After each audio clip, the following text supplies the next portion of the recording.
কিছু করি বা নাই করি, মহালয়ার দিন ঘুম থেকে উঠতে লেট হয়ে গেলেও মোবাইলের সঙ্গে ব্লুটুথ কানেক্ট করে স্পিকারটাতে মহালয়াটা কিন্তু শুনতেই হবে। কিছু করি বা নাই করি, ষষ্ঠীর দিন সব কাজ মিটিয়ে একবার হলেও পাড়ার মণ্ডপটাতে গিয়ে কিন্তু বসতেই হবে।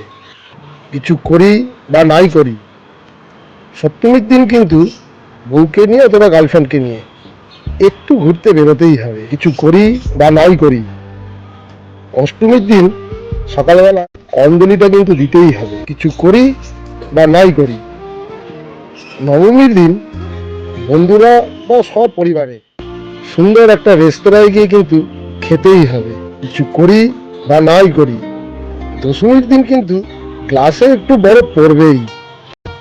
আসল ব্যাপারটা হচ্ছে উৎসবে ফেরা হোক না হোক, বাঙালির কাছে পুজোটা আবেগ। যে যার মতো আনন্দ করে সবাই কিন্তু কাটাবো, যে যতই যাই বলুক, কিন্তু সবার ফাঁকে এটা ভুলবেন না, তিলোত্তমা আজও কিন্তু বিচারহীন।